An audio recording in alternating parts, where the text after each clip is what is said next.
Oh my god, the sci-fi books lately have been hitting. We'll go in descending order because I want to talk about the 5-star book that I read recently, okay? Listen, Medusa uploaded. Goodreads has been pestering me to read this book in my recommendations for I don't know how long, and I ignored it. The cover art is very eye-catching. It's beautiful. I love it. But the description, I saw generation ship vibes in the description, and I was like, no. I think once you've read one generation ship book, you've read all of them, and I don't like them. This is a first-person science fiction. Hate that. Usually loved it in this. I never got tired of being in this character's head, of reading from her perspective, of reading this writing style. Like, I just, to the point where I forgot that it was in first person. Like, I remember taking these notes and being like, is it in first person? I had to check. I had to go back and check. Second of all, this is a generation ship story, which I hate. I don't like those. Again, they're all the same. They're all the same thing. I've whined about generation ship sci-fis before, but this worked for me. I love this so much because we didn't spend a lot of time establishing the ship. The third thing about this is that a lot of the story is told in a very non-linear way.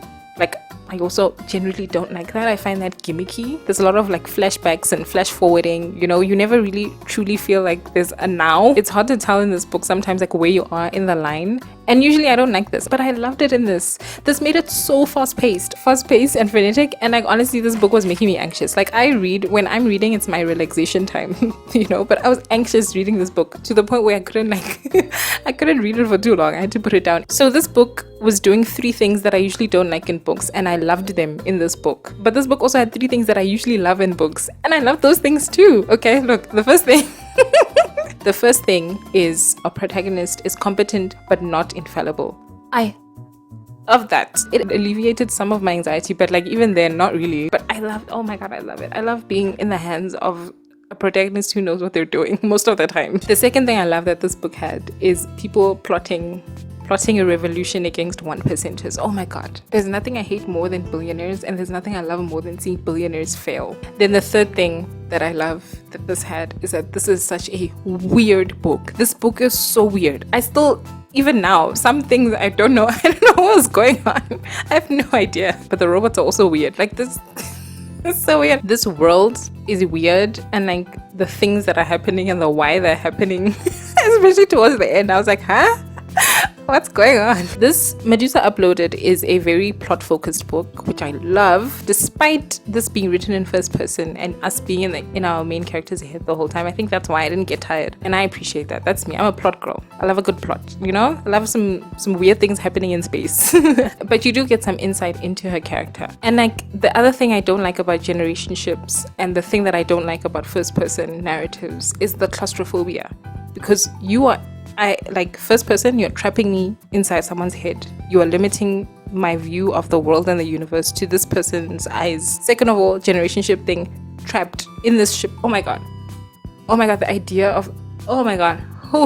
Can you imagine an entire lifetime on a ship? Anyway, the generation ship thing, even more trapped. I did not feel any of that claustrophobia in this book somehow. The other thing I really enjoyed was the references to music and film and art, which was not obnoxious, and it wasn't just in there just to decorate the book or whatever. It was very tied to one of the themes of this book, which is the medium is the message, and also tied to our main character and her personality. So to summarize, this is a fun, fast-paced, very weird book with weird robots that made me so anxious that I couldn't read too much of it in one sitting. 10 out of 10.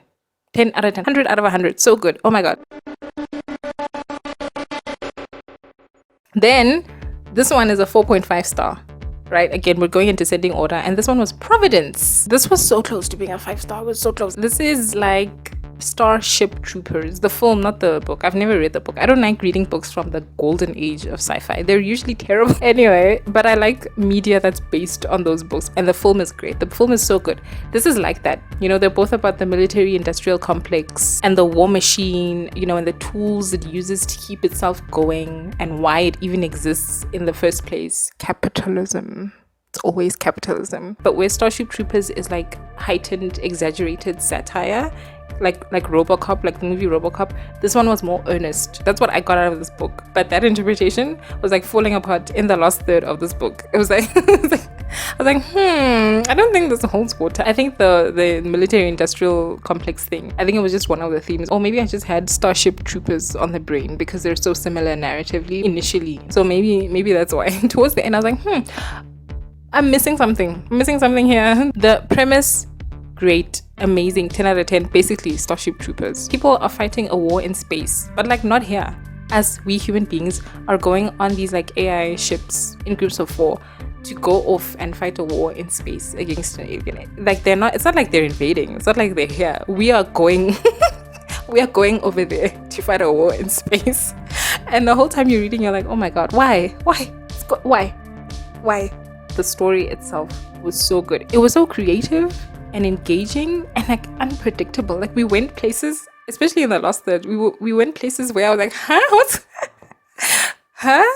where are we?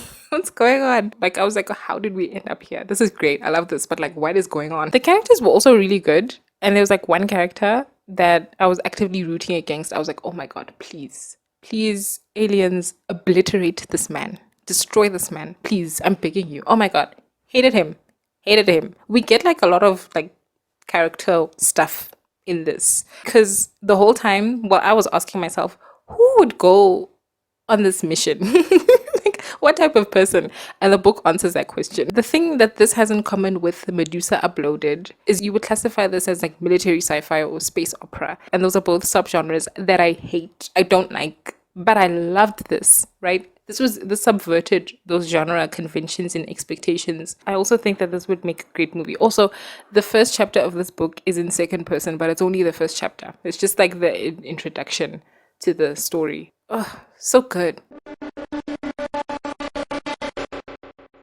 Then there was these Lifeless Things. This one was a 3.5.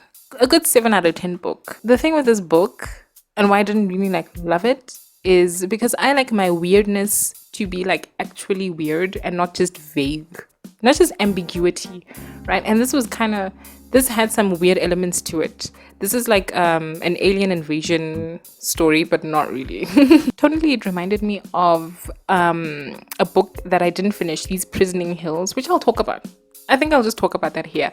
But like sort of dark, somber, muted, like labored, vague also. In my mind, I call these the Sunday evenings in written form. The only day worse than Sunday is Thursday. Thematically, this is about war, and it's set, I think, in Ukraine. Definitely a country that was in the former Soviet Union. Narratively, this is about a woman who is surviving, and she's surviving in this apocalypse that was caused by these like sort of cosmic horror type invading aliens. Is anybody ever like scared by cosmic horror? The story is presented through diary entries, and that diary is being read in the future by an anthropologist who kind of has her own storyline going on, which was not as good or interesting. The writing was okay, again, if not a bit labored. I think other people would describe this writing as beautiful. This is just not my thing.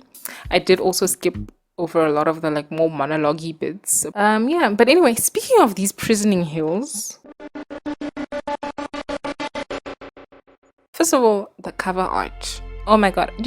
These days I'm so scared to be like, oh, I love that cover art. It's so beautiful, because like it could be AI. I don't want to be out here accidentally praising AI art, but that cover art is so gorgeous. It's so good. Oh my god. I wish I loved this book, because then I'd get my own copy of it. Anyway, this one also promised to be like a novella set in like, I don't know, post-war future Earth, and it has the same tone as these Lifeless Things, also the same sort of vagueness. I felt like I was being told a story, like I was sitting at the bottom of the pool and someone is telling me a story from like the top floor of the hotel. They're like shouting at me. You catch a few words: Athena, something called the crow, the girls are the cats, and it's like, huh? And now you have to cobble together a story with those things that you're catching being shouted at you. The writing style, oh my god, was so not for me. I don't like sort of panning for gold in my books, like tell me a story. If you have a good story to tell me the story. And that's what I felt like I was doing here. Like, it also did the thing that these lifeless things did, where it's like not really that weird, it's just vague.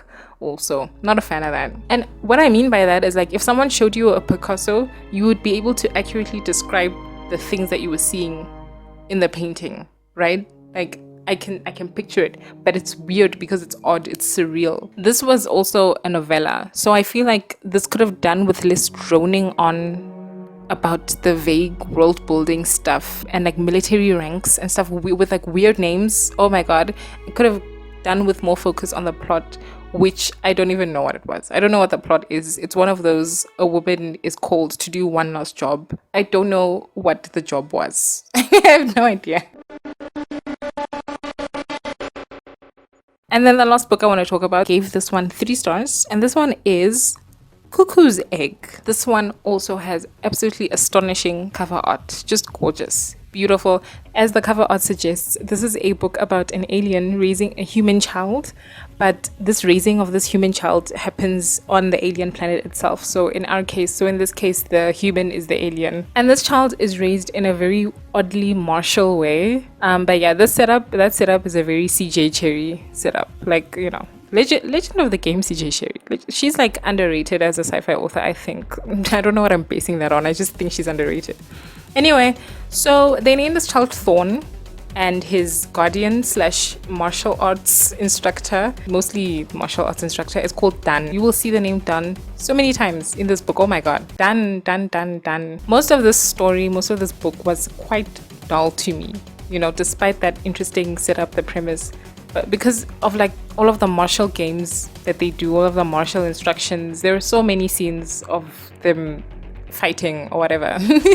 You know, like so many, so boring. That's something that could be interesting, you know, in the audio visual format, especially if stylized. Oh my god, I love a good kung fu movie, you know, and I love, you know, the training montage stuff. I love that. But in this, reading this, oh my god, I skipped most of it, and the only thing that got me through this book, the only reason why I kept reading, was CJ Cherryh is a great writer, first of all, and also because I wanted the answers to the question, why is this happening? Why do these aliens have this human baby? What's going on?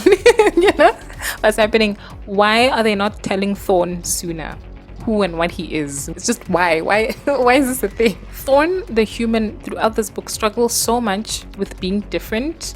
And like, they just don't tell him. They don't tell him anything at all. Like, it's just, oh god. And he only finds out when we find out at the end. I think even like at the last 3 pages maybe is when he finds everything out. Oh my god, poor Thorn. There's also some like B-plot political drama in which I never quite got, and also at some point just started skipping it because I just did not care. This is like the alien stuff, and that, unfortunately, that stuff is like important for the explanation, but I didn't care, and I kind of understood what was happening. I kind of got it. There was some like action scenes, there was like some maneuvering and stuff that I was just like, what is going on? Please just tell me why this human baby is being raised by aliens. CJ Cherryh, please. Like, what's happening? That's CJ Cherryh for you. I really like The Foreigner. I think I read like the first 3 books in the series, or the first 2 books. Love them. She will give you a good, fully fleshed out alien world, like, you know, interesting characters and political drama, you know, all of that stuff. It reads very fantasy, you know, that's what she will do. So I don't know what I was expecting. I don't know what she was going for in this, like in terms of like what the point of this is. Maybe it was just to tell a good story, I don't know. But what I got out of this was that this was a very creative way of shining a spotlight on the weird martial way that we collectively as a society, human beings, raise boys.